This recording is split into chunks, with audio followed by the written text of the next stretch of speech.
podcast issue 76 because comic books have issues, so why shouldn't we? Bob, I think this week we have a lot of issues. Oh, we've had a lot of issues with this podcast issue. Oh yeah, this week has been an issue, but that's okay. We're here. We're back.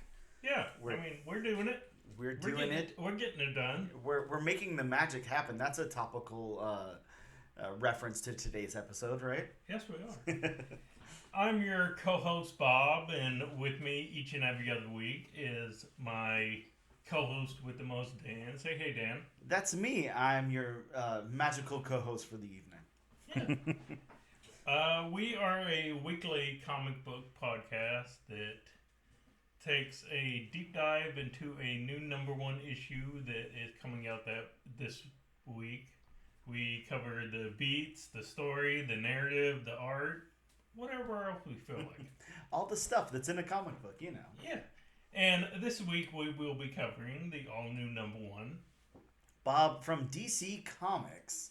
And I think, I don't have the book in front of me, but I think this is a Black Label, I'm pretty sure. Is. Okay, so from DC's imprint Black Label, we have Zatanna Bring Down the House, issue #1.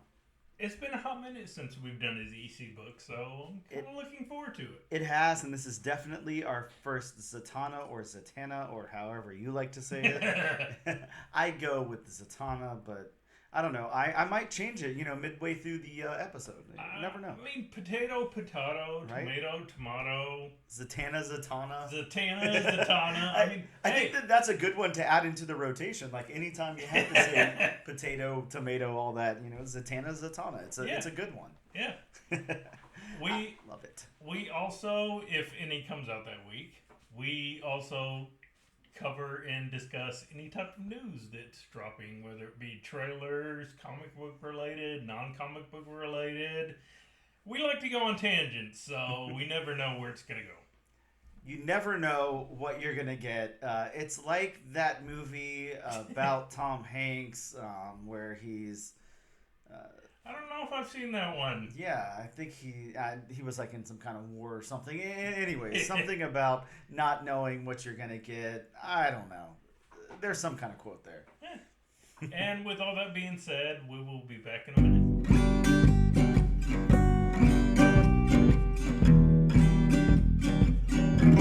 Hello and welcome back to issue number 76 of the all-new, all-different #1 comics. Because Bob's got a lot of issues, guys. So We all have issues. Help him out. The older you get, the more issues you have. Look, my issue right now, I'm going to say, is my damn knee, Bob. If you can get me a bionic knee, I'll gladly take one. I mean, my knees are always my issue, so, I gotta fix my issues first. Look, we'll take 3 bionic knees, just saying. If anybody's got one out there, hit us up. 1-800, all-new, all-different #1 Lee comics Majors, podcast. if you're listening, I'm sure you know some guys who can get us some bionic parts. Ooh, I like it. Bob, it's time for the comic book news portion of our show. And as I, kind of told you before, there's a little bit to talk about. Some of them might just kind of be bullet points, but that's okay. We're going to talk about them anyways. Okay. First and foremost, you and I have just watched the trailer for Hellboy: The Crooked Man. Yes. I don't even know how to react to this trailer. It looked nice. It had a good look to it. I have no idea what was going on. I assume it's just kind of like a little, compiling of footage. And really, we're not like getting any story beats or anything out of this, but... No, not really. We're getting glimpses of the Crooked Man and into the lore and all that. But really, as far as action, we didn't really get anything. Yeah, not much there. Just some images for the most part. What did you think? I thought it was fine. I didn't see anything wrong with it. It didn't wow me. Yeah. But it didn't really disappoint. This is probably one I'm gonna pass on anyway, just because I'm not a big Hellboy fan. Yeah, I'm kind of with you, and I've definitely read some Hellboy books that I really enjoyed for sure. But the first Hellboy movie, and then I think there was a sequel to that first one, and then we had the David Harbour one, right? Mm-hmm. Like we've had 3 Hellboy Right. movies, I believe. Right. Yeah, I mean, they're fine. None of them really stood out in my brain. They didn't make a very big impact. It's not anything I ever wanted to watch again after I watched them. So it's just kind of there.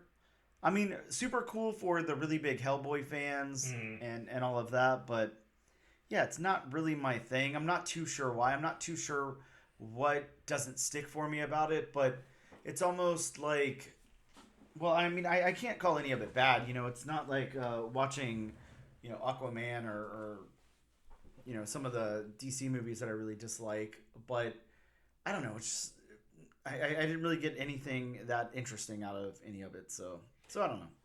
Though I will say that, I mean, Ron Perlman was definitely the best Hellboy. Mm-hmm. Yeah, I agree. He was such a good choice. He was the. I was kind of disappointed when they didn't bring him back for a third movie, but I know they wanted to do, you know, a reboot. Yep. Mm-hmm. So. Yeah. So I don't know. I guess we'll have to wait and see what comes next for trailers and all that. Maybe we'll get a little bit more glimpse into the story. But for all you Hellboy fans, that is out there right now. So go check out the trailer for Hellboy: The Crooked Man. Next up in news, Bob, Beneath the Trees Where Nobody Sees is getting a prequel comic with the caveat that this part sucks, Bob.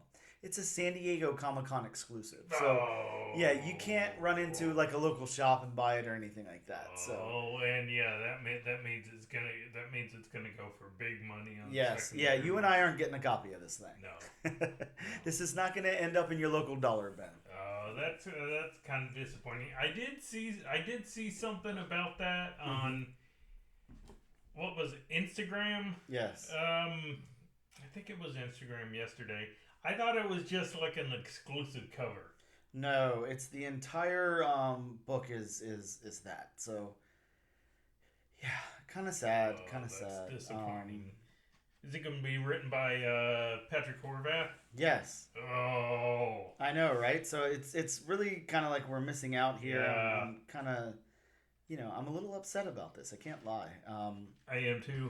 Yeah, definitely something I wanted to be able to get my hands on, but you know, probably not going to happen. So I don't know. Maybe we'll be able to read it online somewhere. Yeah. I don't know. Maybe our local comic shop will, you know, get some. I mean, he has gotten some San Diego Comic-Con exclusive merch before. Mm-hmm. Well, I guess kind of what I'm hoping is maybe it, you know, obviously it's going to do well. It's going to sell out. I mean, that's a given. So there's not going to be any copies left over. But, you know, maybe there will be such a demand for it that they'll decide to put it into print like a little bit later or something, you know, after the fact, after the hype of buying the exclusive has died down. You know, maybe there'd be like a reprint of some sorts. I hope so, because I mean, Beneath the Trees was such a gem. Oh yeah, absolutely. It was one of those, you know, I don't know. It probably shouldn't have been as good as it was. Yes. Yeah, completely agreed. It was it was much better than anybody, you know, really, I don't know, could have even imagined. And I did just pick it up here, pick it up. I pulled up what, you know, exactly this is. So, Beneath the Trees Where Nobody Sees. Now, Bob, there's no chance in hell I'm going to be able to say whatever that word is, so please feel free to chime in there. Yeah, it's okay. Well, for all of you listening, Preludium? Yeah, Bob kind of gave his confused dog head tilt. So I'm very good at that. Yeah, so we don't know what that word is, but yes, Patrick Horvath answers the curtain call for his smash hit series in this San Diego Comic-Con exclusive ash can featuring 10 pages of news story and 2 pages of bonus sketches. Only 1,000 copies will be available at the IDW booth, priced at $10. So yeah, I mean, Bob, 1,000 copies priced at $10. This has gone in like probably 3 seconds. Now, I would hope that they're limiting it to like 1 per person. Mm-hmm. Because if not, then one person's just going to go up and grab all of them and then sell them on eBay for, you know, $200 a piece. Mm-hmm. But yeah, I don't know. I'm saddened by this, but I mean, I guess good for the secondary market, is all I can say. Good for whoever is at San Diego Comic-Con and gets their hands on that. Next up in news, we have a little bit of sad news, Bob. I know this is going to upset and disappoint you. Francisco Mattina, of course, before was accused of some AI involvement and all of that. Yeah. All of his DC covers have been replaced. All of his upcoming DC covers have been canned. Oh. Yes. That is so disappointing. I've always loved Mattina covers. Yeah, so I'm not exactly sure what's going on. Now, Mattina has had as you know, we've talked about it before, some AI accusations. Even before that, there were some, basically sketching over other people's art accusations and stuff. So Francisco Mattina has been, kind of I don't know, that kind of person in comics, where accusations have come up and stuff like that. So it sucks, but I guess, with the accusations out there of AI, DC's just doing whatever they can on the back end to, kind of mitigate that. And they're like, let's just go ahead and 86 these covers. So. Wow. Yeah, so that's what they did. Wow. I knew it would upset you or disappoint. So yeah, it really does. Sorry to hear that. But here's something that I think will make you very happy. So G.I. Joe, Real American Hero Compendium set, was this big Kickstarter. And it was aiming for $50,000. Big Kickstarter! Wow, yeah, that's an understatement. Yeah. Now, did you happen to look at the final numbers on this? I have not. All right, Bob. And I was very tempted. Mm-hmm. I was very, very tempted, but I had to quell my temptation. It was one of those of, where am I going to put this? Yep. And how often am I going to look at it? Mm-hmm. So. But it was very, very tempting with with everything you got. Yeah, and I didn't really look at that. I didn't see everything that was included or anything. I didn't do a deep dive. Yeah, I'm sure you were well aware of everything that's going on. So what they ended up with, again, they asked for $50,000. They probably blew by that in the first day. Yeah, this ended at $3,755,000. Wow. $738. Wow. So, yeah, a big, glow up from the $50,000 they were asking for. I mean, that's definitely not surprising considering how many G.I. Joe fans there are, new and old. Yes, definitely quite a few of those.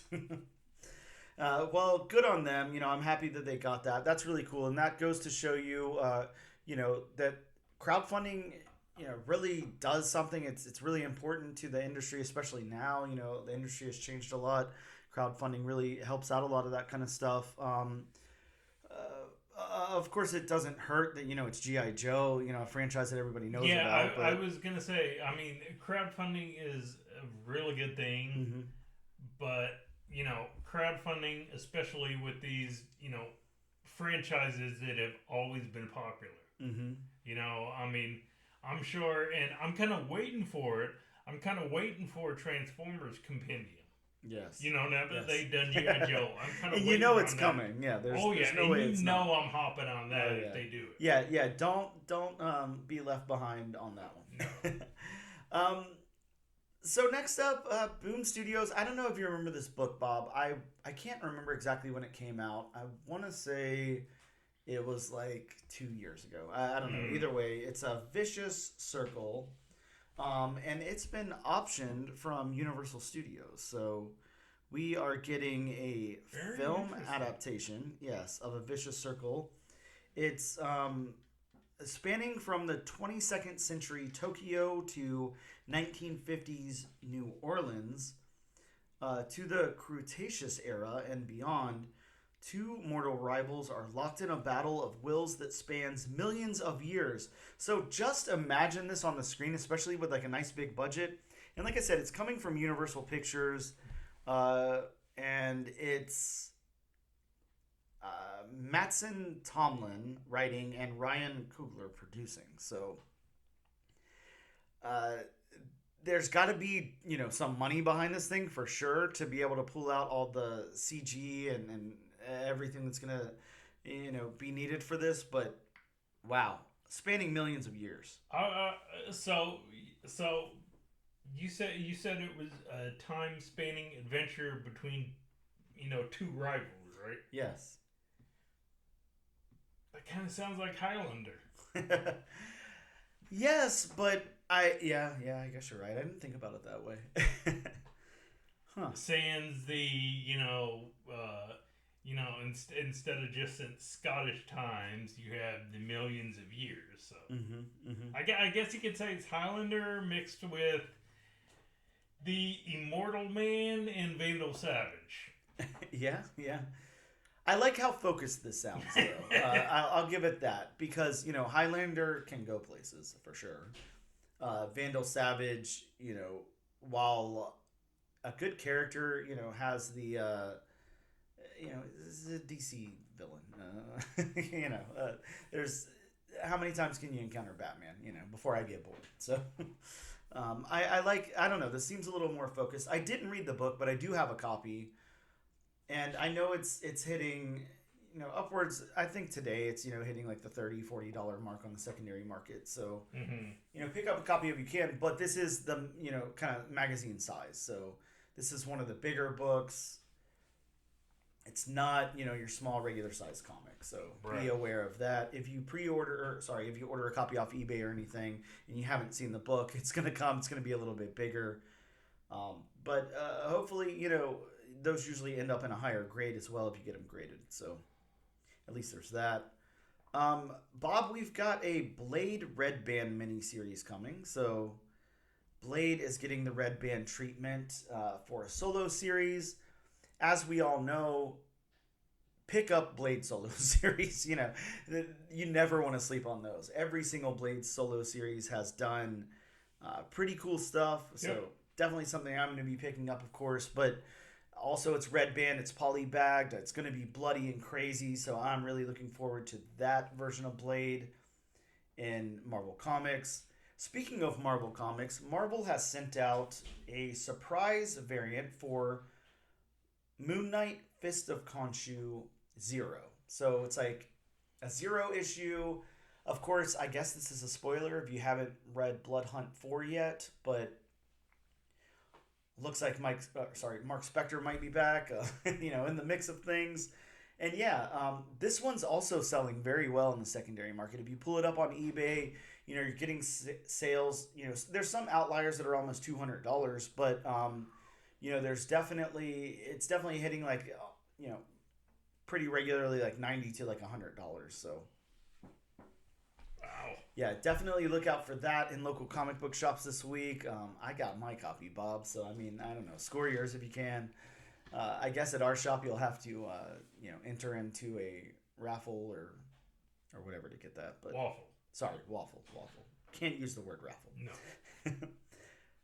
And next up we've got, again, I don't know how familiar or how much you care about this franchise. I'm trying to think if I have like any attachment to it outside of like a few random issues of the comic and playing the game a few times. But Street Fighter has a movie set for March 20th, 2026. Interesting. Yeah, so we're getting Street Fighter. Any director or writer attached? There's no news yet that I've seen. None yet. I do have some of these Street Fighter books, though. I do have the first 1993 Malibu comic of Street Fighter. I definitely went through this period where I was starting to notice, it was before the video game movies really started rolling out, before we started getting Sonic and Mario and all of that stuff. And I was like, I should be trying to pick up all of these video game themed comic books, so I picked up Earthworm Jim. I picked up like all this weird stuff, and I've got all of it just sitting there waiting. But sometimes it pays off. I got all those Valiant Nintendo books and everything, the Game Boy ones, like. And then the Super Mario Brothers movie came out, and just, studios were like, no video game franchises. Well, until the most recent one came out and did pretty well. That is true. So there's that, but that is true. I mean, that did well. The Mortal Kombat movie. Yeah. While it wasn't a commercial success, I mean, it didn't do bad. I mean, the Sonic the Hedgehog movies have done pretty well. I mean, they have the Knuckles spin-off TV series. So I mean. Yeah, I mean, video game movies are starting to have, I guess you would say, a renaissance. Yeah, and we have things like, again, like I got in early with the Last of Us comic, with, I'm not too, I mean, I don't have any Fallout comics, but, Fallout's doing well.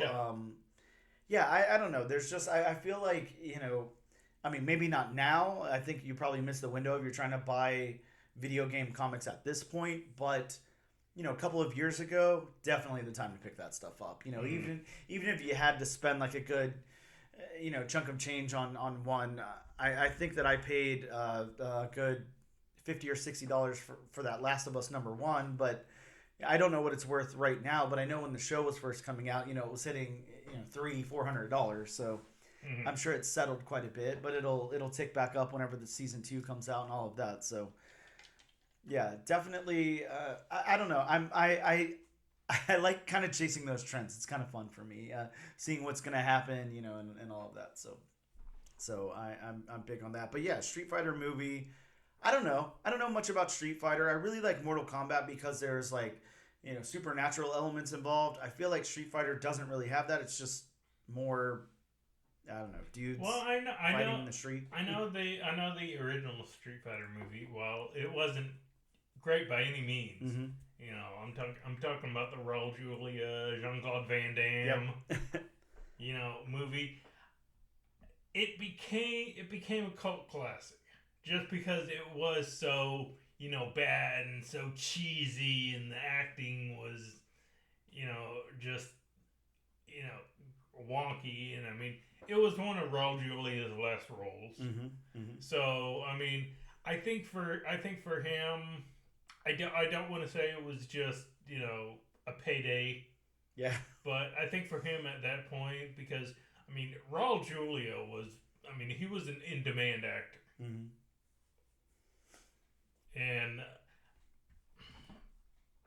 I mean, of course, it was a role meant for Jean-Claude Van Damme. Oh yeah, it had Jean-Claude Van Damme written all over it. If there was any role ever made for a certain actor,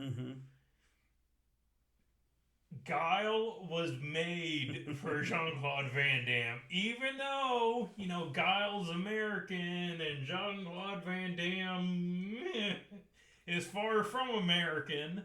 Yeah. Yeah, just a little bit. That accent, though, man, it's nice. Just saying. Yeah, I can't remember if it's Austrian or French or somewhere around there. You got me there. I have absolutely no clue. So, could be any of those things, and I believe you. Next up, Bob, we've got Mindset from Vault Comics. It's getting a television series. Now, again, excuse me, I have a copy of Mindset #1. Excuse me, I told you this would happen. Yes. You knew about this beforehand. This is a daily event since the last COVID. Don't know why. I'm definitely not familiar with Mindset, so you'll have to clue me in. Well, I didn't read beyond the first issue, but Mindset came out a couple of years ago in 2022, and it's about a introverted tech geek who accidentally discovers mind control, and him and his friends do something unexpected, Bob. They put the science into an app to help users break their technology addictions. But, of course, it's an app that has mind control. So it's an ironic app. yeah, definitely. It's an app made to break you the habit of apps. Okay. Yeah, so Don Cheadle's production company is set to develop it as a TV series with producer Boat Rocker, that's a name, who worked on Orphan Black Echoes. Not familiar with that, but yeah, I don't know. It's an interesting sounding book, so it could be cool. Yeah. I don't know. Again, I read it. I didn't read beyond the first issue. I don't even know how many issues it went. I'm assuming it's some kind of mini, 4 to 6 issues, something like that. The Image series from way back in 2007, Bob. So we're talking, pre-internet, dinosaurs, everything walking the earth. That is sad different to time. Say way back. 2007. Way back, Bob, like 16 years ago or so. So, you got enough time to... I mean, everything's changed. Think about life 16 years ago, Bob. It was a completely different world. Yeah. Yeah. So, back then, Image put out this series called Proof. And it was basically if you shook up the X-Files and Men in Black and threw in like a Sasquatch. It was very, very interesting, and it's getting a television show. But Bob, this is like the hottest thing since sliced bread. Everybody is all over this thing. Now, there were copies of this book. I don't know. You could go hit up anywhere and probably... sorry. Let me take that back. This wasn't like readily available. I don't know how many copies were printed, but if there was a copy, it was in a dollar bin. Nobody wanted this thing. Yeah. Like, this book had no value whatsoever. No one cared about it at all. This is like the hottest book on the planet right this second. There's no way in hell you'll ever find a copy of it. If you do, you're going to be paying out the ass for it. Like, it's not happening. This is about an FBI agent and her partner, Bigfoot, and they're tasked to hunt down the most wanted mythical creatures. So... just think of how cool that would be as a TV series. You take something like the X-Files, especially the Monster of the Week episodes of the X-Files, and you have like this lady and Bigfoot, searching for them and everything. It's in development at Fox, and it's like I said, described as a cross between the X-Files and Men in Black. So, yeah, definitely a book. If you can somehow find a copy of, definitely do. It's also got a first appearance in another comic book called Negative Burn, issue number 7, that's from 2006. That one's consistently selling for like $40 or $50, but it looks like the ones that, everybody wants to get their hands on is Proof number 1. So definitely, if you can find a copy of it, grab it. Right now you can pick them up for a little bit under $100 on eBay if that's your thing. There's also an Image First, so be careful when you're out there buying that somebody doesn't not label it an Image First, and you look at the pictures well or whatever. But the Image First is also selling for $20 or $30 too. So yeah, everybody wants a copy of this thing right now. It sounds like it's going to be a good book. I mean, shit. I'm just looking here on eBay right now. There's a 9.9. On sale for $2,000. So I don't know, Bob. Pick it up if you can. That's all I can say. Don't be left behind holding the bag of Proof number 1. Next up, big news, Bob. Joe Kelly. I'm sure you're familiar with Joe Kelly. You probably heard the name once or twice. He's taking over Amazing Spider-Man as the writer. Interesting. Yeah. So Zeb Wells, good night.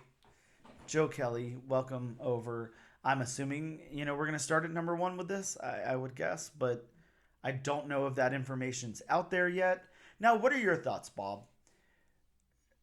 The current run of Amazing Spider-Man has been Zeb Wells, of course. I don't know what issue number we're on off the top of my head, but I think it's like 50-something. Yeah. We'll just say that for sake of argument, 50-something. Now, in your opinion... when a creative team has been on a book that long and then a new creative team comes in, do you want to see a new number 1, or do you just want to see like 55, but it's written by Joe Kelly? I kind of want to see a new number 1. I want the story to start fresh with their ideas. I don't want it to take somebody. I'm not saying that's. Of course, I don't know if that's necessarily what they're going to do, but. I don't know. I'm sure. I'm just not a big fan of somebody somebody else taking over somebody's creative ideas Mm-hmm. and doing their thing with somebody else's creative ideas. So Yes. I don't know. I'm kind of in the vein of just start over, just start fresh. Mm-hmm. I can see it either way. You know, I definitely, we've had more than enough volumes of Amazing Spider-Man, and it'll be interesting to have another one.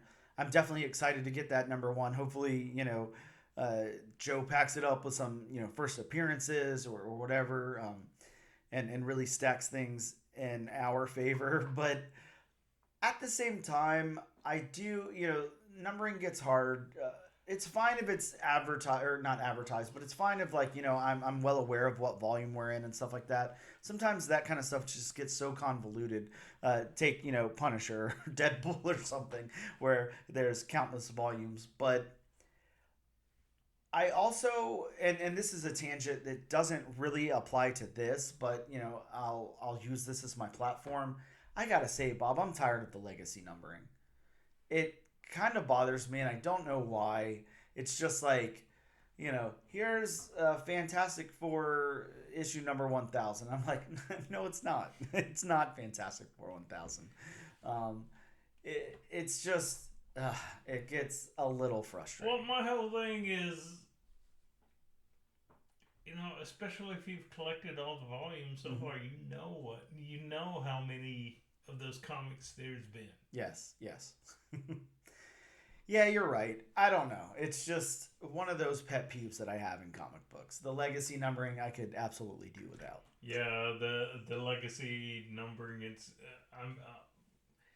I don't know. I was kind of weirded out about why they started in the first place. Yeah, yeah, me too. Money, that's why. Well, our last little bit of news, Bob, unless you have anything, is on November 13th, we are getting an ongoing Energon Universe G.I. Joe series written by Joshua Williamson and the entire Duke creative team. So, Bob, I had to save the best news for last. I know you're excited about that. I'm very excited about that. Please, for the love of God, Joshua Williamson, write my G.I. Joe comics, because holy shit. No. You are very good at it, sir. Yeah, I mean, just, you know, from what we've seen of Duke and from what we've seen of Superman. Yeah, Joshua Williamson, an all-star creator, definitely, in all regards. I am very excited to see what is going on in this book. Now that I'm a little more familiar with some of the characters that are going to populate it and everything. So, yeah, this should be a really, really good one. Man, I still stand behind Duke. You know, it's still my favorite G.I. Joe book. God, it's so good. I definitely can't argue with you on that. Yeah, jeez. Somebody, I don't know, just order an entire Duke series. You know, it can just keep going. It can just be an ongoing. I'm fine with that. Please don't end at issue 4, but it's wonderful. I don't know. Personally, Cobra Commander is my favorite, but I mean, there's definitely nothing wrong with Duke. Yeah, Duke, a very, very good book. I love the way that one is written. Love the way it unfolded. Love the way that, you know, I wasn't the least bit interested, and then I opened the first page and I was like, never mind. Yes, I am. I was gonna say, aren't you glad I talked you into that? Oh yeah, absolutely. Such a wonderful book. So well written. Wow. And like you said, Superman. I mean, I can't say that I've never been interested in Superman, but you know, Superman's a hard character to write. But I mean, have you been more interested in the character than you have been in his run? Oh yeah, like I'm sorry. No, absolutely not. No, this is the first time that I've been this interested in Superman and want to follow out the story. You know, I'm not trailing off. It's so focused. It's so well written. It's so world building and expansive. It's so good. Yeah, there's. And that's the cool thing that's happening right now at DC. You know, Batman and stuff aside, you know, the other parts of the Trinity are written so well right now. I mean, Superman doesn't get any better than this. This is, I would say, other than Brian Azzarello, my favorite Wonder Woman run that Tom King's doing right now. Like, there's just, wow. They are knocking shit out of the park. And they don't even need Batman to do any of it. Surprise! Yeah. Bunch of craziness. That's all the news I got, Bob, unless you got anything you want to say. I've got nothing. We'll take a quick break and we'll be right back with some new comics out this week. Hello and welcome back to the all-new, all-different number one comics podcast, issue number 76. I mean, issue just sounds right. Right? I like it, Bob. It was a good choice. It's time to talk about some new comics that dropped in shops this week. Of course, you know, this record is happening on Monday, so it's been a while since new books came out this week. It's been a little bit. Yeah, but regardless, you know, you can probably, you know, maybe still snatch some of these up. Yeah. If you run to your local shop. Yeah. If not, you know, then check out on the back end of the podcast. We'll have the books that are coming out next week. I actually had to call my local comic shop yesterday because I totally missed that the second issue of Grommets came out. Oh yes. Oh God, I can't wait to read that. I just didn't see it on the table when I went to grab my comics. So it's like, do you have a copy of issue 2 of Grommets? And luckily they did, because when it comes to granted, Image is becoming bigger, but I mean it's still technically an independent. Yeah. So you just never know exactly how many issues are going to get ordered, especially of Grommets, because I mean I don't think that's. I mean, I can't say, especially after this first issue, because it was so good, but I can't necessarily say that was the biggest title. Oh yeah, but I mean, people are talking about it for sure. It's doing. Oh, I could imagine. Very well. It's just so well written, right? Yeah, I mean, it was a book that just kind of came out of left field, and it was like, okay, this is very good. Yeah. Well, for new books this week, Bob, again, being June 26th. Sorry, on our end it's July 1st, but we'll ignore that point. We got from DC Comics Absolute Power Ground Zero, the prequel to the Absolute Power event. This one has the first the first cameo team appearance of the Amazos interconnected through failsafe. I don't even know what words I'm reading. Amazos. Yeah. Whatever that means, it's got the first appearance of that cameo appearance. From Dark Horse Comics, we have Nessie Boys is what I'm going to go with. I don't know if that's how I'm supposed to pronounce that. I thought it was a Nasi Boy. I always pronounce it I mean, Nasi it Boys. Probably is, Bob. You're talking to me. I can't read. Touche. This is an adaptation of the Neil Gaiman novel of the same name. It's already been optioned for an Amazon Prime series, and filming has already begun. So. Wow. Yeah, if you missed out on this, you probably missed out. I missed out on it, so, you know, oh well, stuff happens. Can't get them all. That's crazy. It's that new and filming has already started? Yeah. Wow. From Marvel Comics, Blood Hunt number 4. Of course, you know, big spoiler here. We already kind of talked about it, but, you know, spoiler in 3, 2, 1, blast off. Mark Spector returning as Moon Knight and Blood Hunt number 4. Now, Bob, what I haven't read this, of course, yet, but what I hear is that Khonshu is summoning the moon, so that way the Earth is not completely dark, and that's what's going on here. So this gets effing wild, and I cannot wait to read it. Blood Hunt has been... I don't know if I can say my favorite event of all time, but this is definitely up my alley, of course, because it's vampires, it's bloody as hell, it's Marvel, it's got all the characters I love, and we're getting spin-offs like Psylocke, Jubilee, Magic, you know, characters that I just love.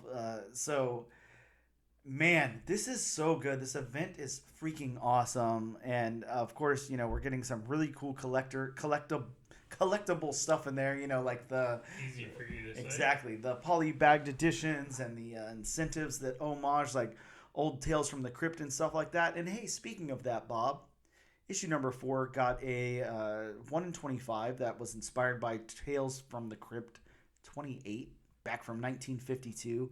Bob, I mean, we weren't even thought of yet then, but I am, even though I have not picked them up, I've seen images, and I just love these homages to the old pulpy style, pulp books and such like that. Mm-hmm.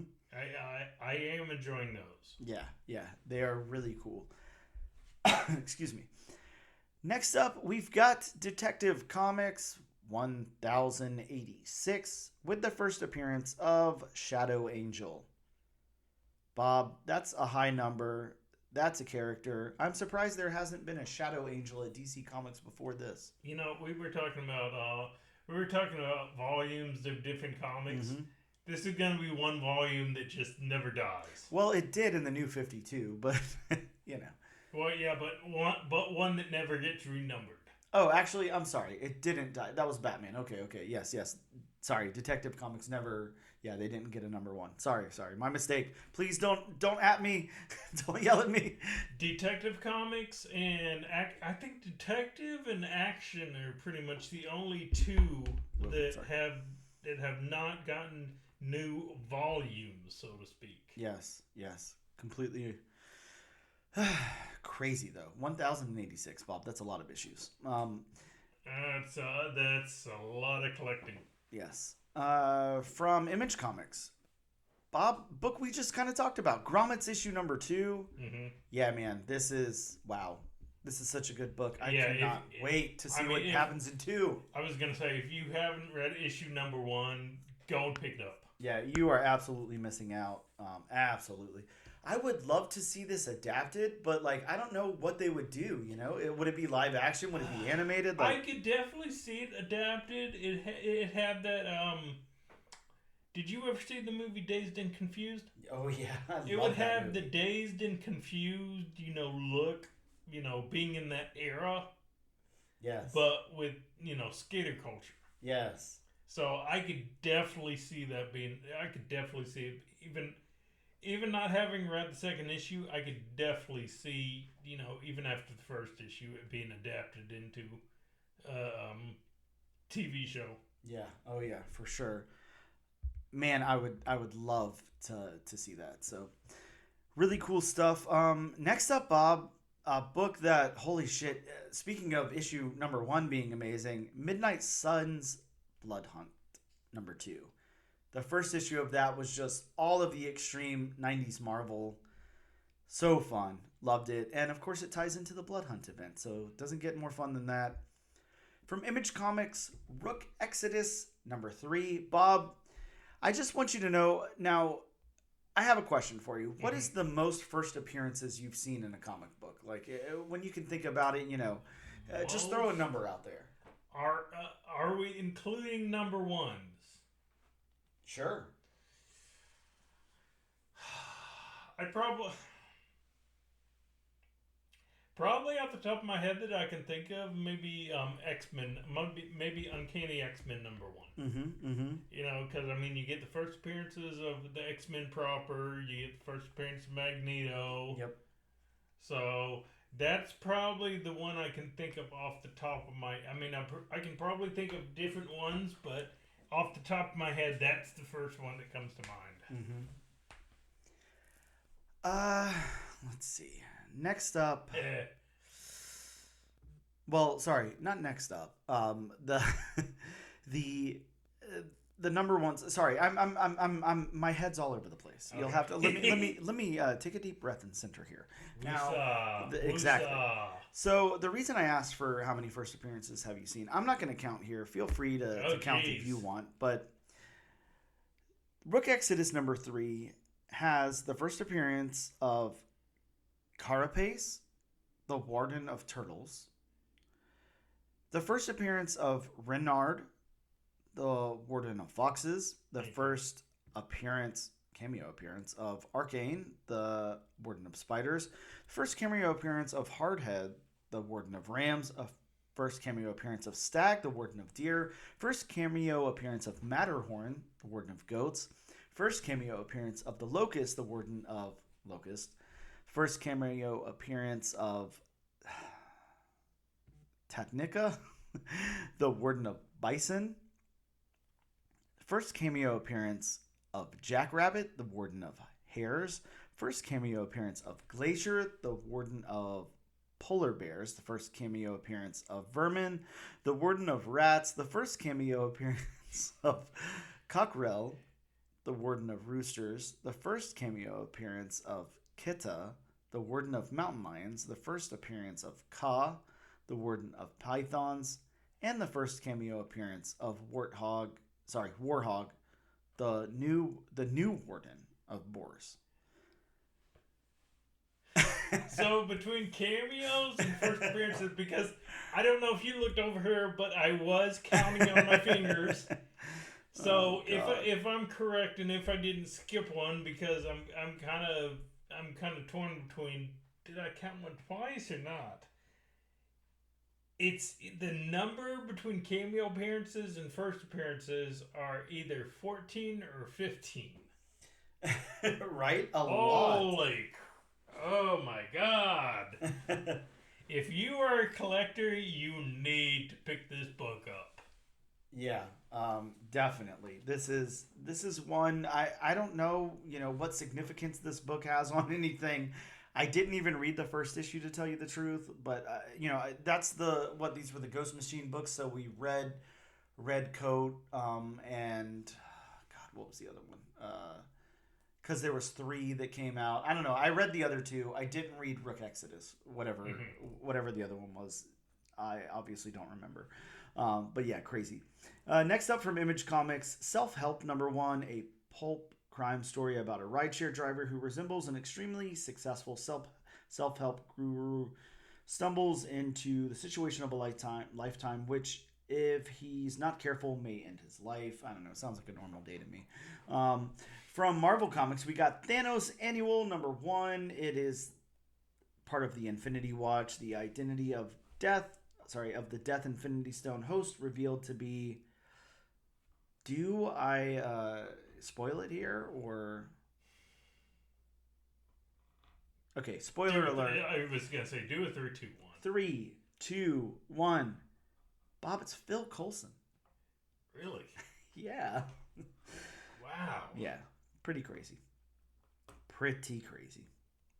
We got a second printing on Ultimates #1, 1 in 25 incentive, with that really cool negative space cover with Iron Man on the cover there, but it's got all the silvery cool tech in the background. Looks super cool. I'm surprised that didn't go to second printing the first week. Yeah, very weird. Next up from Marvel Comics, Union Jack the Ripper Blood Hunt 2. I love the title. Oh yeah, very cool.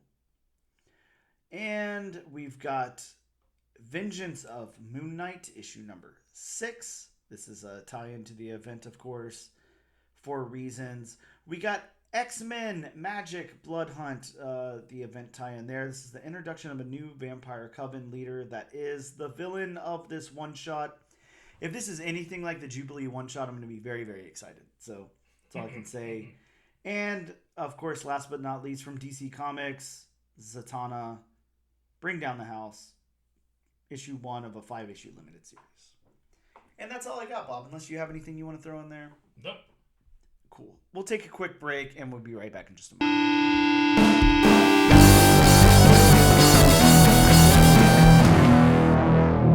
Hey, and welcome back to the All New All Different #1 Comics Podcast.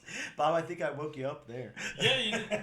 Well, I mean, we came back in, and I just see you start talking before you put your headphones on. I'm like, oh, okay. A peek behind the curtain. Yeah. I am the great and powerful Oz, but my head's not as cool. Yeah, we're back here with issue number 76 of the All New All Different #1 Comics Podcast. Bob, it's the meat and potatoes part of the show. Or potatoes and potatoes for me. Yes. No, potatoes and potatoes. Zatanna and Zatannas. I got you. Yes, very topical. I like tomatoes, it. Tomatoes. Zatanna and Zatannas. So in this portion of the show, we're going to be talking about our book of the week, Zatanna, Bring Down the House, issue #1 from DC's Black Label. Bob, before I get started, of course, you know what I like to do. I like to, kind of go over the synopsis of the book, go over the creative team, all of that kind of stuff that I normally do. I'm not stalling for time while I pull that up, just so you know. No, I don't not want at you to all. think that that's what I'm doing Not because at all. you, No, I'm not. you know that I'm clearly not. I'm not sitting here patiently waiting for you, thinking that at all. Bob, I am the most prepared co-host you've ever met. So, from DC Comics, an all-new DC Black Label series from Eisner-winning writer Mariko Tamaki. Mariko? Well, I didn't think this one out very well, Bob. Please help me out with the name there. If I can see it. Yeah, you can. Mariko Tamaki. Yes. Okay, very good. Mariko Tamaki and artist Javier Rodriguez. And now the moment you've all been waiting for. Please put your hands together for Zatanna Zatara or Zatanna. You know, whatever. Thank you, Bob. Thank you. I appreciate that. The greatest entertainer in the crappiest hotel and casino of Las Vegas. Not that the ritzier spots on the strip haven't come calling, of course, but since a devastating instance of magic gone wrong that forever changed the course of her childhood, Zatanna would much rather live out her days as a top hat and fishnets wearing sleight of hand stage act that doesn't bother with real magic. These days, she doesn't think much of the past at all.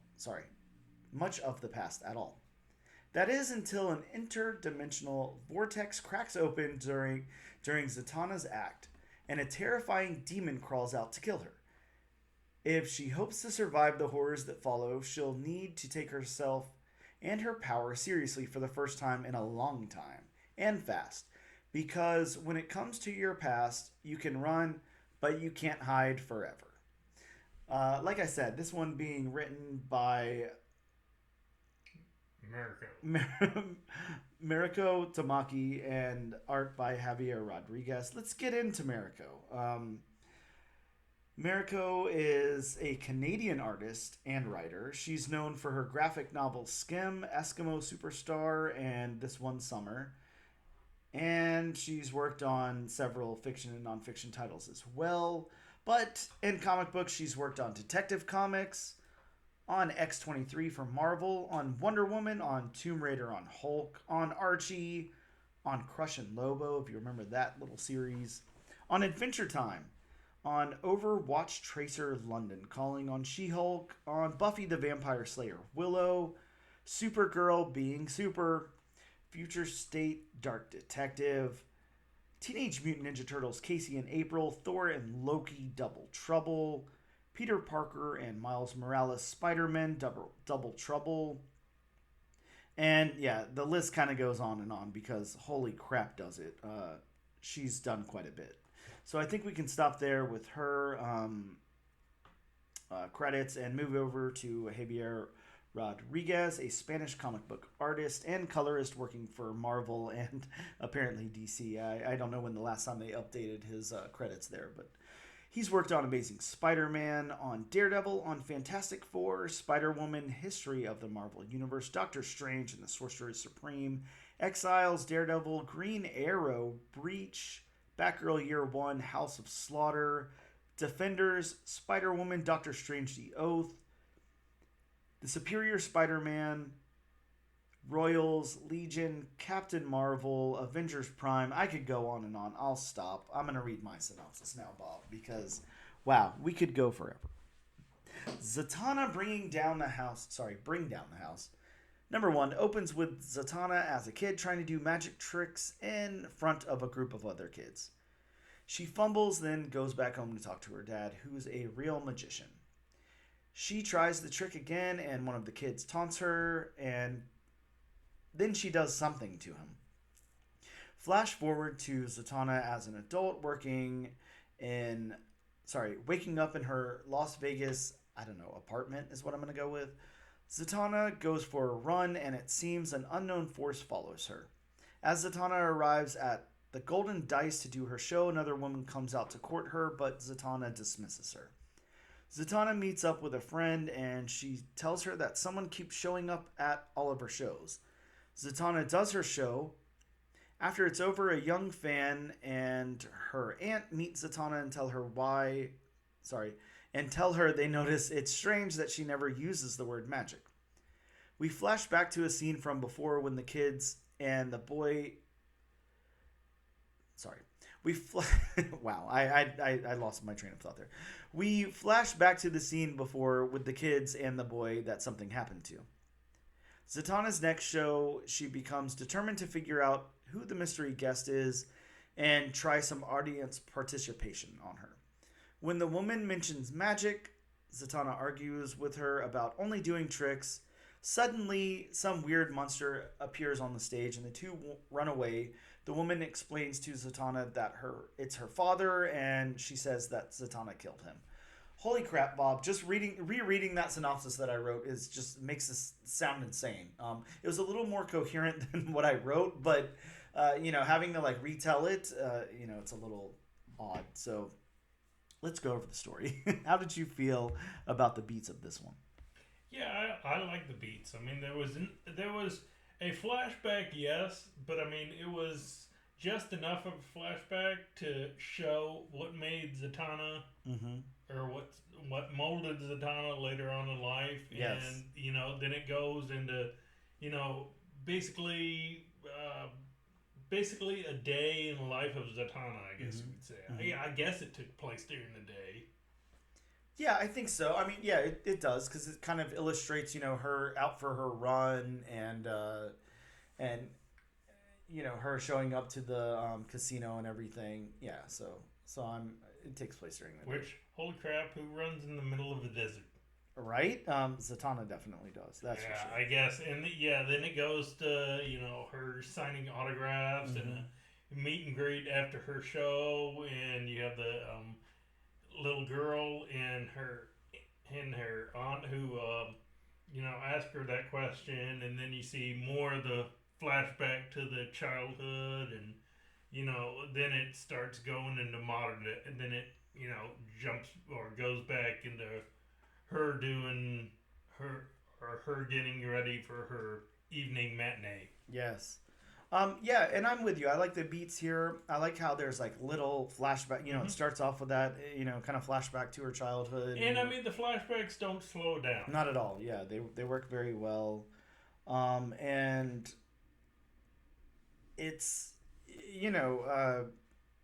I really like the structure. I like the way that this is written. I like the fact that moving in between those things, and kind of like the big weird reveal at the end and everything. I really like the way that this was done. It was done well. The beats were really good. How about the narrative? I feel like this one might be, the dialogue rather. My bad. This one might be a little different, because how much history do you have with Zatanna? How much history do I have with Zatanna? Like, I know the character's voice. As far as like building up secondary characters in her world and everything, always a little dicey. No pun intended. Yeah, exactly. I could have gone with that one. Well, I mean, yeah, you have to be a little familiar with a character to get a sense of their dialogue. Yep. But this is a Black Label book, which, I mean, yes, it's still part of the DC proper, but it's kind of their own separate superhero world. It's essentially like you have Earth 616 in Marvel, and you have Earth 6160. I mean, it's part of the same universe, but it's kind of like, okay, we'll kind of retell the character. That's kind of what a Black Label is. Okay, and yeah, and I'm liking this, because I do feel like splicing in like a little bit of her like backstory and fleshing out some of that and everything is definitely needed here. You could just say, here's a Zatanna book for, the Zatanna fans out there, and it would sell copies and everything, and it would be fine. But I feel like, kind of introducing new readers to Zatanna, like this is definitely like a really good way to do that. This is a good first introduction to the character, because a lot of times, especially with a character like Zatanna, a lot of people are just seeing her and think she looks cool.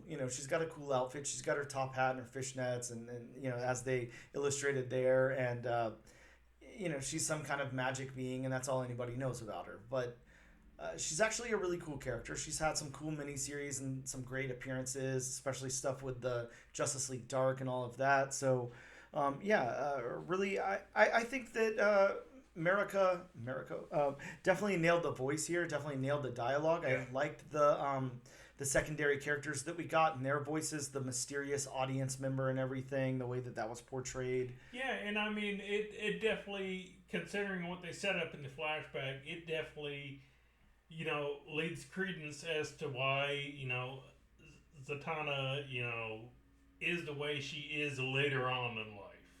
It's that whole, yes, we know she's a magic user, but because of what happened, she doesn't call it magic. She doesn't want to go into the magic world.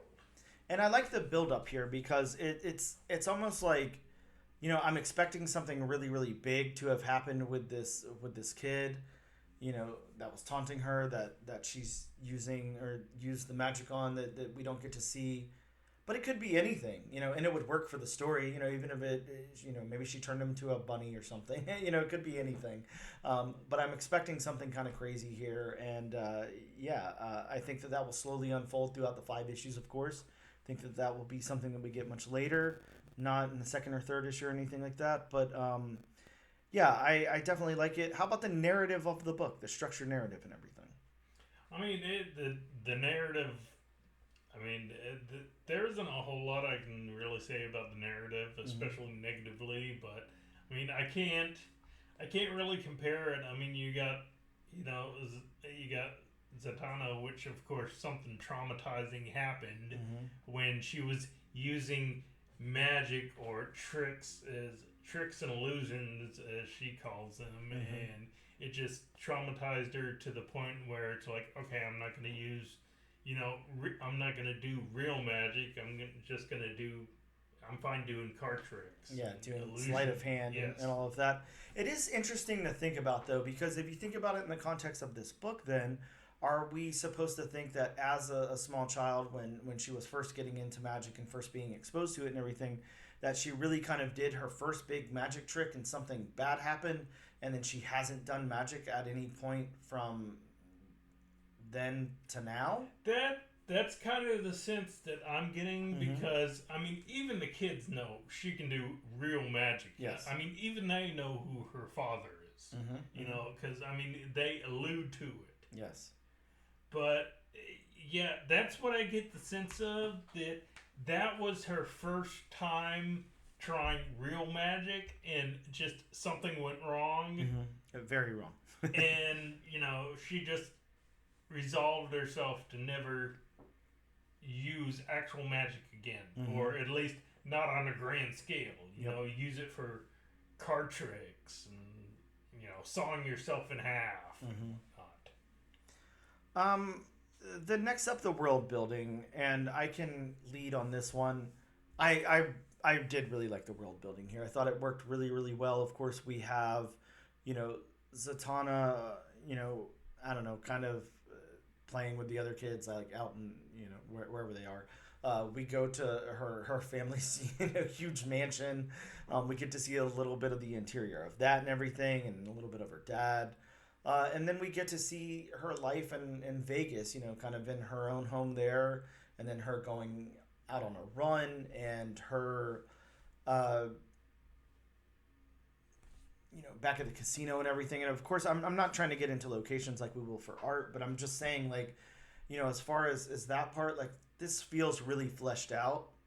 The characters feel really fleshed out. They don't feel like one-dimensional archetypes or anything, which would be super easy to do in this book, to really just only focus on Zatanna and not give those kids any personality, not give her dad any, well, I guess her dad, we know the character, but, as far as all these secondary characters that don't exist anywhere else in the DC comic book universe, there wasn't really much of a need to flesh them out. They seem like they're probably throwaway characters that only exist in this 5-issue mini, but I think that Mariko has really flesh them out, in a really Yeah, good I way. mean, even for secondary, even just for who might be throwaway characters, Mhm. I mean, they're fleshed out enough. Yeah, and yeah, I really like it. I mean, this is, I'll say this, overall with the writing, like this is, a testament to the writing here.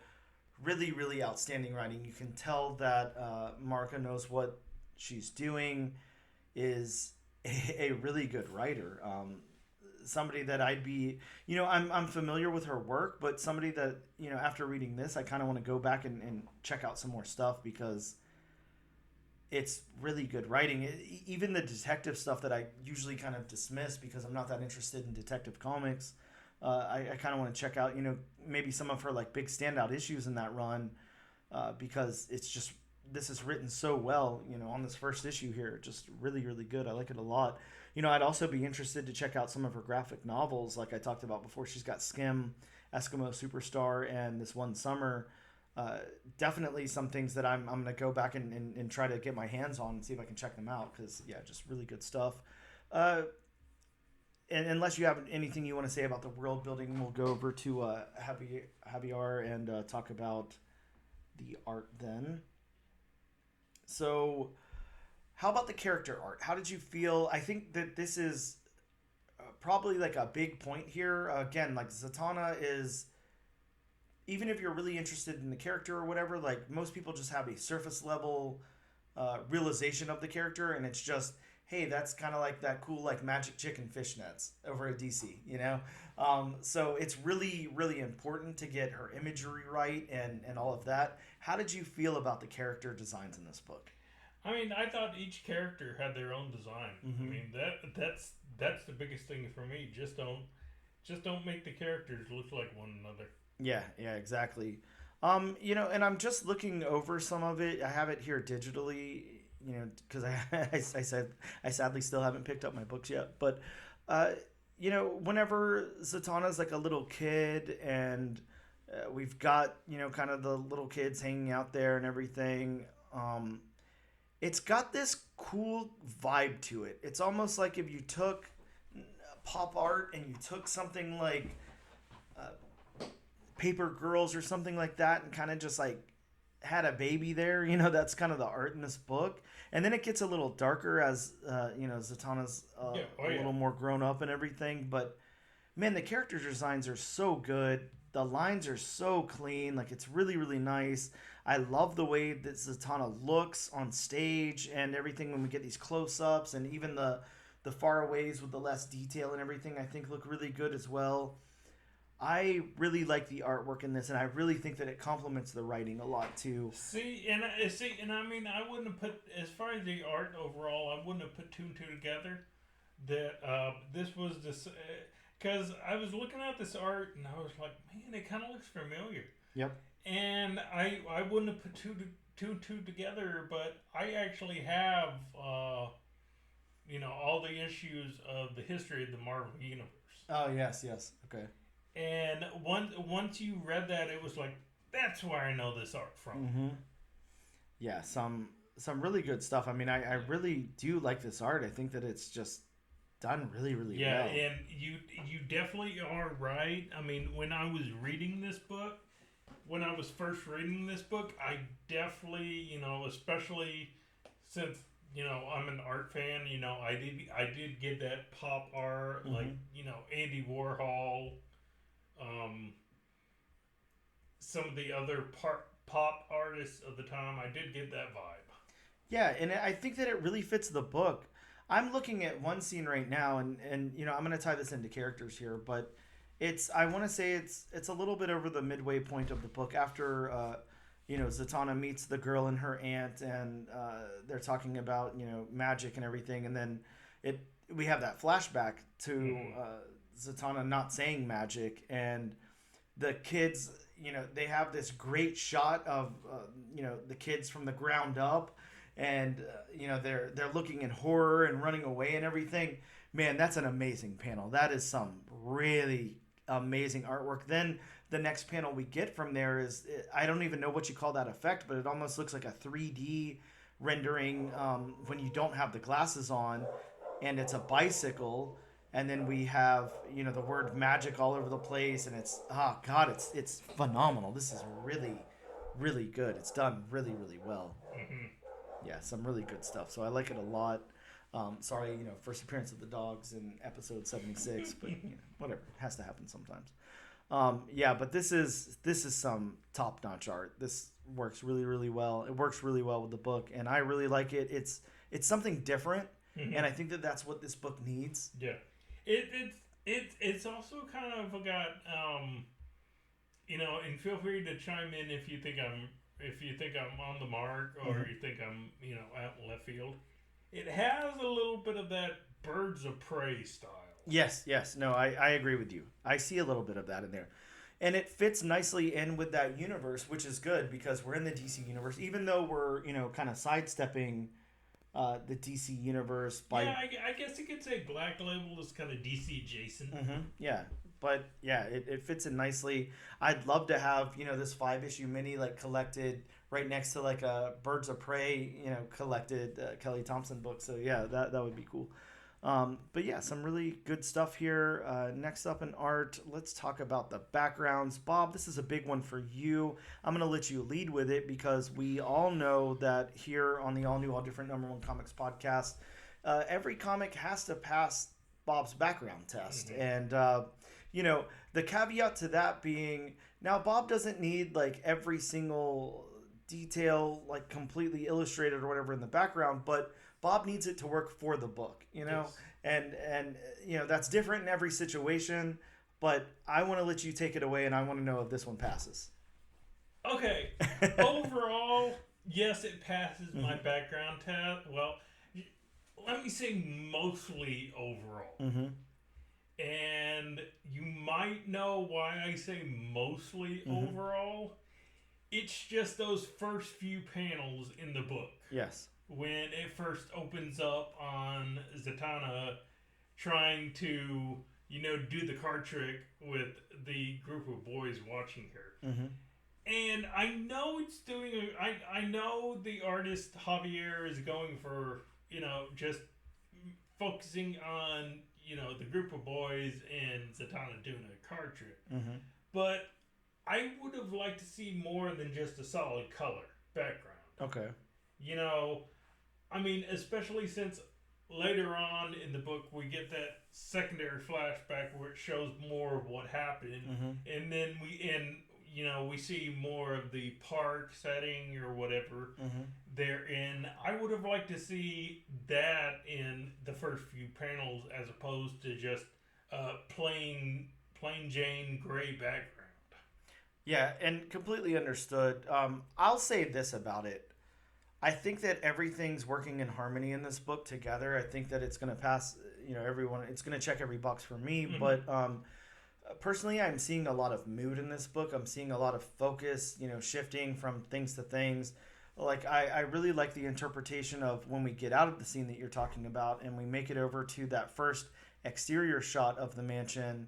And it's completely blown out. It's very odd looking, especially in contrast to the rest of the book.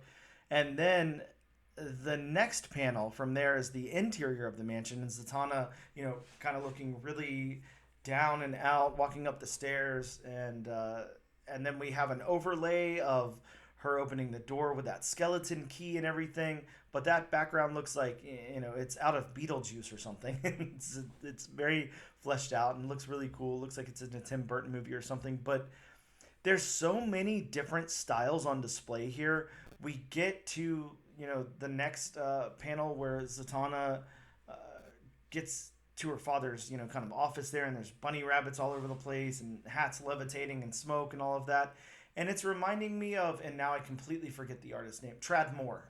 It's giving me such Tradd Moore vibes that I think work really, really well. But I'm seeing so many different things throughout this book and so many different influences and so much that Javier is capable of doing, which is really, really impressive because, like I said, he's taking parts, Mike Allred, he's taking part, I can't remember who the illustrator was on Paper Girls, but Paper Girls, I'm seeing Tradd Moore, I'm seeing some really, really clean lines and fleshed out backgrounds, and then I get, to the later portion of the book, and I'm seeing, again, with the character who keeps showing up at Zatanna's shows, and she has the white eyes, and she's just reminding me of iZombie.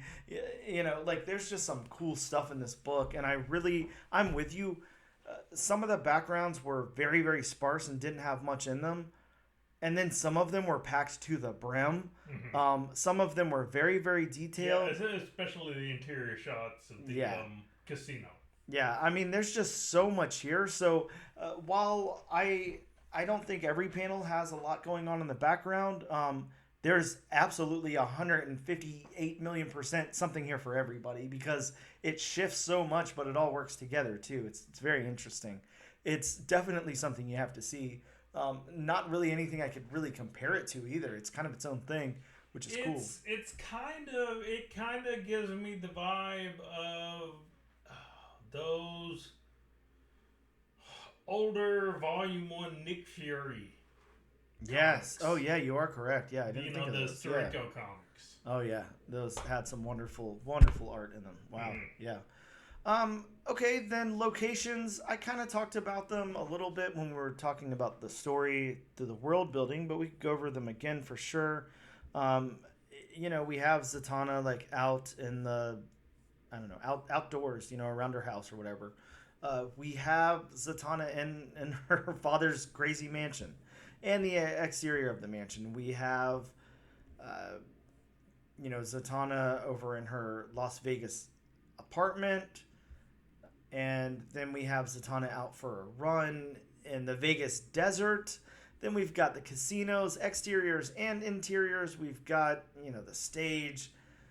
There is just so much here packed into this single issue. There's a lot. I think the locations are one of my favorite parts of this book because it just goes places. It just really spans like a lot of different places, and I think it's really, really cool. What do you think about the locations, Bob? I mean, they definitely show Las Vegas life. Yeah. You know, they definitely have that, you know, they definitely have kind of like those bright lights and everything like that of Las Vegas. So, I like how the locations are done. I mean, I like how it shows the individual seats in the auditorium and, you know, yeah. And so the last thing, Bob, is going to be the colors. Actually, Javier is doing the colors on this book as well as the art. So double duty here. I have to say, you know, I love the colors. I think that they are so good. Again, I'm getting that like pop art type of vibe from it in certain places, and then other things in other places. Like there's kind of muted tones. There's I don't know. There's so much cool stuff going on in this book. I really, really love the way it looks. Yeah, I'm. This was a win for me, definitely on the colors. How about you, Bob? Yeah, I like it. I mean, it's definitely, you know, bright. In the latter, or in the I guess you would say beginning, middle of the book, and then, you know, the colors are more muted getting towards the end of the book when, you know, it starts picking up, and then you have the demon in the auditorium. Yeah, the colors definitely do their job. Yeah, they pop right off the page. It's really good. Again, no pun intended. So, you know, of course, the question of the podcast, Bob, go first if you want. If not, I can chime in. Was this enough to have you pick up issue number 2 to suggest this to our readers to add to their pull list? I'm definitely going to pick this up because I'm wanting to see where it goes. Plus, I mean, this is just some gorgeous art. So I'm just going to pick this up. And I would definitely recommend it to readers, especially if you're not familiar with the character. I mean, this is a good way to, you know, I mean, granted, this is only a drop in the pond. I mean, Zatanna as a character has been around since... It's been a long while. What, it was in, like, Hawkman... It's the early 60s or something? Yeah, something like that. So, I mean, granted, the character's been around for a while, but this is a good way to familiarize yourself with the character without having to go through, decades and decades of backstory. Yes, yeah, and there's a lot. Um, actually, okay, well, here's a little history lesson for both of us. Zatara, her father, first appeared in Action Comics #1, and Really, he appeared in Action Comics 1. yeah, absolutely. Wow. So if you're a big Zatara fan, it's going to be hard to get your hands on a copy of his first appearance. Yeah. But yeah, Hawkman issue #4 from 1964 is the first appearance and origin of Zatanna. So character's been around for a very long time, Bob, Yeah. and that's and I mean, basically, you can look straight at her first appearance right there, and I mean, it looks like Zatanna. They haven't changed much. Maybe hair, maybe she's They tweaked her outfit. a little bit, and her hair, and when we say tweaked her outfit, they did not get rid of the fishnets and the top hat because that was there from the get go.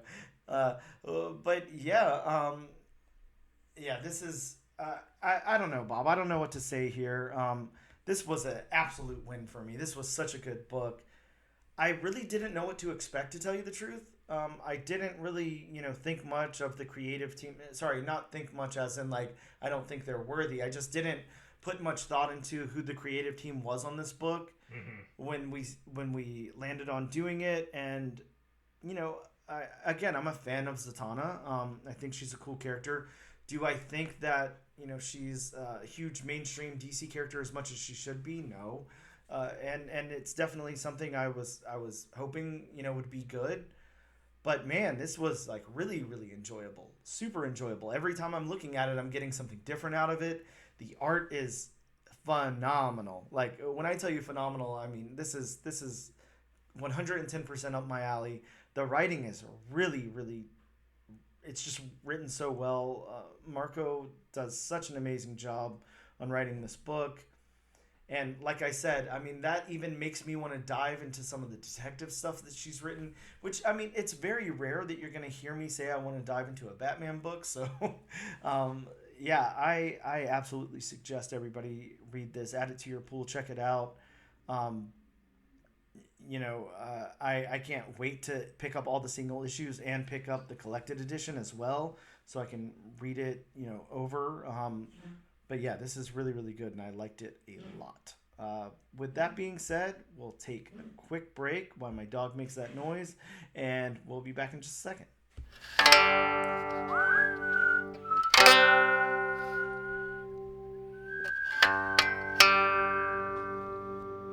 Welcome back to the all-new, all-different #1 Comics podcast, issue 76.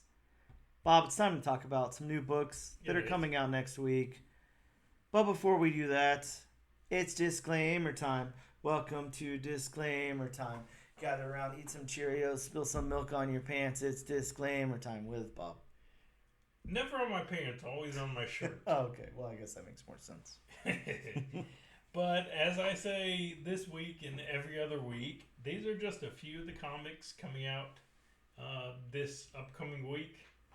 So if you want a more in-depth list of, what's hitting shops, hitting the airwaves, whatever you want to say, feel free to consult elsewhere, or you can even call your local comic shop, ask them what's coming out. I'm sure if you ask nicely, please and thank you go a long way. That they'll be more than happy to read you what's coming out next week. From who's distributing it. Possibly how many copies they're getting. Yes. How many were printed. All that kind of thing. Or you can there's always a Harry Potter owl. There's always write a letter, stick it on the unicorn's horn, send the unicorn. Just don't get caught up in the swamp of sorrows, people, because we all know what happens. Nobody likes the swamp of sorrow. Nobody. Yeah, it's and to be topical this week, I'm not going to relate it directly to magic because that I feel like that's cheap, but there's tons of card readers, palm readers, all those kind of people out there. You can go to them too. The economy's hard right now. We're all still hit by the pandemic and inflation and everything. So support local business. Go to a palm reader, and I'm sure that they can read your palm and tell you all the new books that are coming out next week. Please grade Xanadu what is coming out next week. In my local comic book shop, I foresee. Yes. So that was a tangent. It sure was. So starting off the list from DCE, we're getting the first issue of Absolute Power. That's right. The Absolute Power event begins, and we get a first full team appearance of Amazos interconnected through failsafe. Amazos, I don't know how I'm supposed to say that, but Bob, would you go Amazos? Amazos. Okay, yeah, well, I can't talk. But yeah, notice that their first cameo appearance was in the prequel book there, and now we have the first real appearance. So, I don't know, pick up both, pick up one, pick up none. Do what you want. Yeah. Next up, going to Marvel, we have the Amazing Spider-Man Annual 2024. Yeah, this one is part of the Infinity Watch. It's part 2, of course, Thanos being part 1. This one is I don't know. I'm trying to look here and see. It's Sarah Pacelli on interior art, Salvador LaRocca on cover art, and Derek Landy as the writer. The reason I wanted to look that up was because this is some stale looking cover art for me. I don't understand where that came from, but it doesn't look like it's out of 2024 is all I can say. Next up, sticking with Marvel, we get Moon Knight Fist of Khonshu #0. Yeah, and spoiler alert, 321, this one is a prequel of Moon Knight Fist of Khonshu series, and the return of Mark Spector as Moon Knight. So, didn't say dead super long, and here he is summoning the moon. Next up, from Boom Studios, we have Sea Magic #1. Yeah, this one looks cool. I don't know. It's more mermaid stuff. So it's T. Franklin and Paul Cullum. It's 1 of 6, and it's it's Boom's. Wow, it's Boom box imprint. So the all ages imprint. Next up from IDW, we have Sonic the Hedgehog #7. Bob, how many copies of the first appearance of the Phantom Rider are you getting? Is the real question. I was never big. I never even really played the Sonic the Hedgehog games. You're missing out, man. They were a lot of fun. That's coming from a non-video game guy. I'll pass. Next up from Marvel, one I'm kind of looking forward to. We have Star Wars Inquisitors #1. Yeah, this one has the first appearance of Tensu Run, a Jedi Knight. This one's got a cool cover, Bob. I really like that cover. I really like the characters on the cover. I don't know who any of them are other than the guy with the helmet in the background there. But, yeah, interesting stuff. Name him in 3, 2, 1. Vader Darth. Close enough.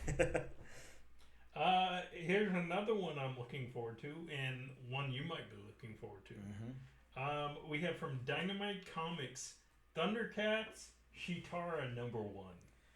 Let me tell you, #1, well, there's a few reasons I'm looking forward to this. Thundercats has been great. I love Thundercats, and we have Chitara here. That's all going for it. Bob, this is written by Sue Lee. So this is going to be great. I'm really excited about this. Sue Lee's such an awesome creator. Mm-hmm. Yeah, really excited to check out her work on this. Yeah. So, yeah. Not only for her, but, Thundercats. Yes. Thundercats ho. And finally, from Marvel, we have X-Men Blood Hunt Psylocke #1. Yeah, this one's got the first appearance of a new villain. And like I said before, I'm really kind of digging these one-shot tie-ins to Blood Hunt. They're actually a lot of fun. That Jubilee one was really, really great. I just want to point out a couple of other books of note here. We have Annihilation 2099 #1 dropping. That's the Steve Orlando book. Blood Hunters #3 drops, as well as Black Panther Blood Hunt 3. We've got Doctor Strange 17. We're getting a free Marvel's must-haves this week. So, excuse me, if you want to pick that up, this one's got the Amazing Spider-Man Gang War in it. Definitely, like I said, it's free, so pick it up. I don't know. We have Life of Wolverine issue number 1. Excuse me. I'm sorry. Spider-Man Reign 2 issue number 1's dropping this week. So very, very excited about that. Very excited to see where that goes. A crazy, crazy book. We also get Werewolf by Night Blood Hunt number 1. So a tie-in to Blood Hunt with Werewolf by Night. You know that's up my alley. Really excited for that. Also, Wolverine Deep Cut number 1. Don't know much about what's going on there. Batman finally reaches issue 150 from DC Comics, and we're going to get Birds of Prey issue 11. There's also, for you, Bob, Batman and Scooby-Doo Mysteries issue number 7 drops, so I know you're excited about that. All the Things We Didn't Do Last Night from Image Comics. That's a title. There's a lot of things that didn't happen last night, so I can't imagine what's going on there. We also got Free Agents number 1, Local Man issue 11, Radiant Black issue 29.5, Scarlet issue number 2 drops, and we also get The Last Mermaid issue 5. Such a wonderful series that you guys should be checking out for sure. If you're into Cyberpunk from Dark Horse Comics, we got Cyberpunk 2077 Kickdown number 1, as well as Lunar Lodge issue number 3. And from IDW, Bob, we've got your favorite My Little Pony Set Your Sail issue 3. From Archie Comics, we've got Betty and Veronica Summer Spectacular number 1. Always a good pickup from Archie Comics there. From Boom Studios, Jim Henson's The Dark Crystal Archive Edition number 1. Wow, that's hard for me to say. Distillery's got The Blood Brothers Mother issue 2. There's also a signed vinyl variant coming out for White Boat number 1. I don't know where you would get that, but it sounds pretty cool. I guess if you can get your hands on a copy, might as well. And that's about all I got of other books of note. I think that about wraps up the show, Bob, unless there's anything else you want to say. As in the book we're doing next week? Yes, Bob. Obviously, we're going to talk about the book we're going to do next week. I know that. I definitely didn't edit out me talking about not knowing that we were going to talk about the book we're doing next week. Not at all. That's another peek behind the curtain, folks. Well, yeah, definitely. It's time to go back to Dynamite, Bob. It's been a minute. Yeah. It's time to go back to Sue Lee because Sue Lee is freaking awesome. And it's time to go back to Thundercats. We're going to be doing Thundercats. Shitara, number 1. Thank you, Bob. Shitara, issue number 1 from Thundercats, Dynamite Comics. Check it out. Make sure you guys pick up a copy so you can read along. I think that about wraps us up, though. Thank you guys so much for tuning in. As always, check us out on all the social places. Don't forget to use our hashtag, all new, all different, number 1 comics. And we'll see you next time.